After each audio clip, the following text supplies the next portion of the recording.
Retirement can be about relaxing after spending many years in the workforce or possibly traveling to new sites. But for some people, retirement is a great time to give back to the community through volunteering. And in Polk County, the program, or RSVP, does just that. They help match people in the community who are over 55 to with their skills and interests to different programs. And here today in the studio to talk about some of those programs, we have Debra Dickerson, a volunteer with RSVP Polk. Yeah. We also have Hope Bogel. She's the coordinator for the Women's Leadership Council Early Literacy Program with the United Way of Central Florida. And last but certainly not least, we have Kathleen Roehm, coordinator for the RSVP Polk program. Ladies, welcome to the program. Thank you. Thank you. Well, let's start off right at the top. Kathleen, tell me, what is RSVP Polk? What's it stand for? What's it do? RSVP Polk stands for Retired and Senior Volunteer Program, and it is a grant-funded program that Polk County has had, and it comes from the Corporation for National and Community Service. And that corporation funds programs throughout the United States. RSVP is actually one of the largest volunteer programs in the United States, with almost 400,000 plus volunteers. Wow. Yes. How many volunteers are in Polk County? Well, right now in Polk County we have around 128 in our program, because we are focused on some major areas that the corporation has asked us to focus on. One of which is education, and that's why Hope and Deborah are here to talk about that focus area. But we also focus on disaster preparedness, veterans and military families, economic opportunity, and I'm missing the last area, but we have these 6 focus areas that the corporation has decided we need to focus on. So did the corporation decide sort of to pool your resources to be more effective, yes, to focus that way? Yes, yes. They were the goal of the corporation, and they don't just fund RSVP. They fund also AmeriCorps, and so right now most people who are in the Oklahoma area would be familiar with AmeriCorps volunteers, because they were probably some of the first on the ground after the tornado hit out there. And we have AmeriCorps volunteers here in Polk County that are working through the school board. But yes, they wanted to narrow the focus of the volunteer effort instead of making it more random. They aligned all of the focus into areas that they felt would give them the greatest impact. And so partnering with organizations that are working in the community, like the United Way of Central Florida and the Polk County School Board, that's the hope, is to get volunteers involved in areas where they're going to really make a difference and perform, basically. Even though they are volunteering, they're giving back to the community at a level that's going to change something significant. And in this case, it's going to actually make it so that children read better by the time they hit 3rd grade. Yeah, well, that's a good transition into this program. So it's called ReadingPals. And Hope, can you tell me a little bit about the program? Absolutely. ReadingPals is an initiative started by Carol and Barney Barnett of Public Supermarkets. They so graciously put up $1 million for 10 United Ways to start the ReadingPals program and deploy volunteers into pre-kindergarten to 3rd grade kindergarten, or excuse me, 3rd grade classrooms. Polk County, we focus on kindergarten classrooms. So what we have right now is 150 volunteers that dedicated this past school year to going in 1 hour a week to read with a group of up to 6 children. They made it so the experience was a consistency factor for these students. To have the 1 hour a week is very, very important, because teachers have up to 18 to 20 students, depending on the grade, that they can't actually give individual time to. Many of those children need a lot of extra help with their reading skills. Unfortunately, there just aren't enough hands. So the volunteers come in and they work with these children on helping build that phonemic awareness and develop that background knowledge to help them read by the time they're in third grade to be on their prospective grade level. Okay, so do you have several people come in on one day and just kind of split a classroom apart, or do you just have a group of kids split off during the normal school day? How's it work? That's an excellent question. Typically, we have volunteers go in the morning time, the same time every week. It's usually during the triple I time or reading block time, to where the classroom, they're all in their own specific centers, and the volunteer comes in and makes their center time that reading time. We have multiple volunteers, up to 4 volunteers per classroom, because we only have volunteers coming in Tuesday, Wednesdays, Thursdays, and Fridays. But not more than 1 volunteer can be in a classroom at a time. Okay. So we make that time very intimate for the children that are reading with the volunteer, but also the volunteer with the children. We have at least 2 volunteers reading with the same group of children. That way the children get the repetition that they need in order to, again, going back to developing that background knowledge and that phonemic awareness. Okay, well, Deb, you're actually one of these ReadingPals volunteers, right? Yes. Okay, right. So how did you get involved in the program? I got involved really through an article in the Ledger. I'm one of those 7-day-a-week newspaper readers, and whenever I read in the community section, they had a small advertisement looking for volunteers for a ReadingPals program, and I basically called the number and got started from that one article. Okay, so on a typical week, are you always going to the same school? To the same school. Classroom? I volunteer at Alta Vista on Wednesdays. So it's, she says, as Hope said, there's a partner situation. So there's a woman that comes in on Tuesdays. She goes over the same book. It's been a nonfiction book this year, and the students read with her, or she reads to them, and then I come in on Wednesday with the same books. We have some activities that we will do with them. So if it's a cause-effect book, we may bring in certain items just to help them, some hands-on things. We'll bring in binoculars, or we'll bring in coins, or we'll bring in things so that it's not just from the book, that they can kind of get a sense of what's going on, because a lot of it is science and concepts that they may not think about, but at least if we've got that half an hour for 3 kids, they can explore and take a look at things in a more detailed level that maybe the teacher will get around to, and that's her job, and I have no problem with that, but I'm just saying that sometimes that little one-on-one with the 3 kids, they feel special and they get a little bit extra time that they can. A little bit extra. Yeah. Do you do all the voices for all the different characters? Yeah, we do. Well, that helped actually with the tale tellers, because I was used to telling, fairy tales and different types of stories with the classroom.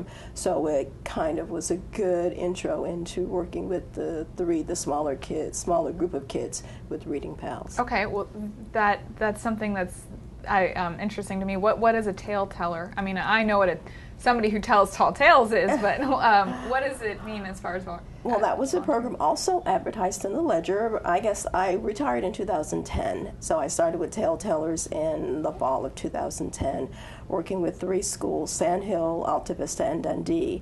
And for an hour once a week, I would go into the classroom, and this was the whole kindergarten class. They would get around, and I would bring in certain books, sometimes fairy tales, they could be fables, they could be whatever. I sometimes use some of the award-winning books, and we would sit around and basically read, I would read stories to them, and it was also during the reading block. So the kids, if it was something about dance, they could get up, and if they took dance, they could show me their pirouette, or they could, some of the boys, they like to do their kung fu. So that was on a bigger scale, but it was really more just fun, just a fun type reading, where I think the ReadingPals program is a lot more geared towards defined, let's say, objectives or things of that nature. Yeah, well, the Reading Pals program really sounds like a great way to get kids excited about reading, which I know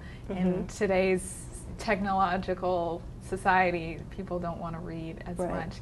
Well, how do you do you guys work with all of the elementary schools in Polk County, or just a select few? How do you say?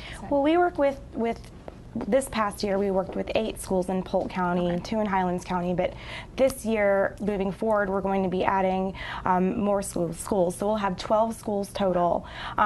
The schools are spread out all around Polk County. We work with some really excellent schools that already have a very defined volunteer culture in the schools, and that's something that we were also looking for. We knew that Reading Pals could only be successful if we had as many volunteers as possible to be involved. So how many volunteers are you looking for this coming year? For this year, we're looking for 200 volunteers. Wow. Yes. That's a lot. And how?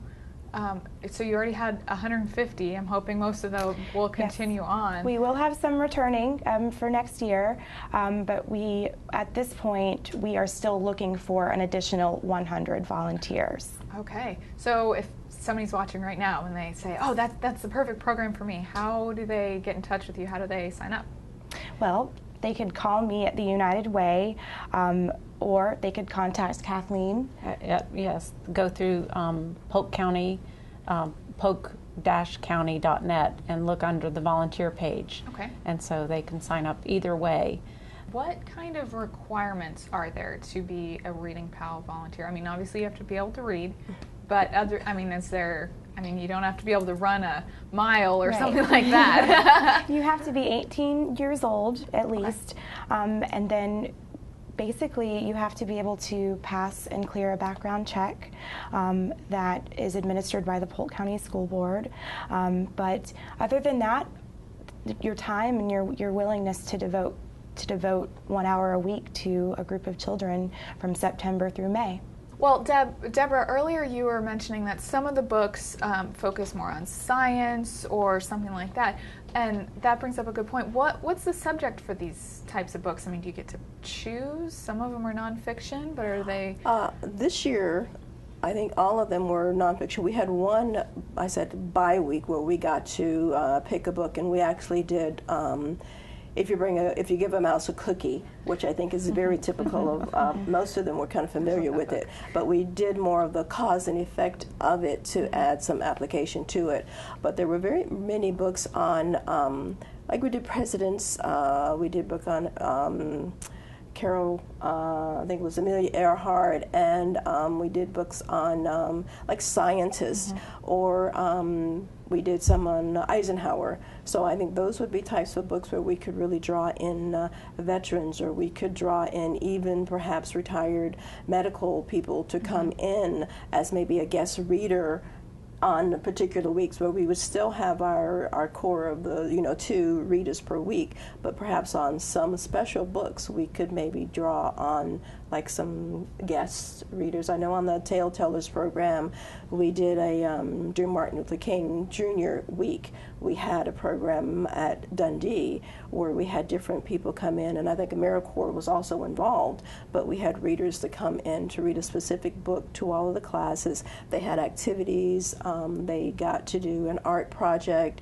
and I thought that was very well done, but I think that was a part of AmeriCorps, which is, I guess, a part of RSVP as well. Yeah, and the Corporation for National and Community Service. Yeah, exactly. That's it's great because they aren't just, to give a mouse a cookie is a great book, but it is a little bit silly, and so real subjects, history and science and stuff. It's really great. Well, I think it's very important to remember what these children ultimately have to be accountable for in terms of what they're expected to know by the time they get to 3rd grade to take FCATs. The Polk County School Board worked very closely with us to make the selections of the books that, like Deb said, are science and history based.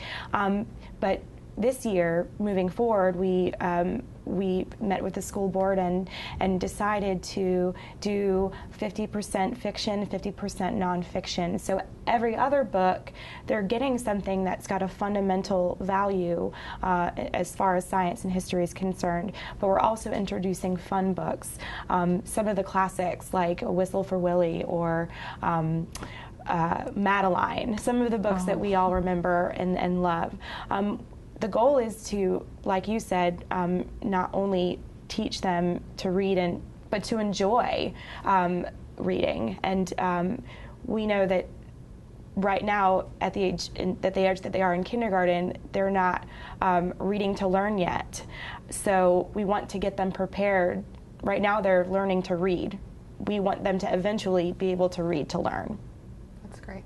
Well, let's talk a little bit more about the actual volunteers. What are the demographics? I mean, are they mostly women, mostly men? I mean, you have veterans, I think Deborah mentioned. Well, we've got all walks of life that volunteer with us. We've got young professionals, we've got presidents of banks, we've got retired teachers, which we're always looking for more retired teachers because they kind of have a knack for this already. We've got some college students that are dual enrolled in high school, so they have the ability to take that time. We don't have too many college students because their schedule has a tendency to change, but if they have the time and they're willing to devote the time, we're willing to have them come to be a reading pal. So we've got people that are also retired, like Kathleen was saying, that they just want to have something fulfilling to devote their time to. But we've got all different types of people volunteering with us. That's great. Well, ladies, this sounds like a really great program that you've got going, and I really hope that you can get your extra 100 volunteers for this coming school year. Thank you. Thanks for coming on the show. All right. So if you are if you're retired and you're looking for a great way to give back to the community, or even if you are still working or even in high school or college and you just want to help give back to the community a little bit, the Reading Pals program through RSVP Polk is a great way to do that. They are looking for volunteers right now for the 2013-2014 school year for Polk County. There's schools all over the county. There's going to be 12 this year, so I'm sure there's going to be one right in your neighborhood. All you need to be able to do is commit 1 hour per week. That's just one day, 1 hour, to go in and read to kindergartners. For more information on the program, you can go to the United Way website, which is uwcf.org. Or you can log on to polk-county.net/volunteer.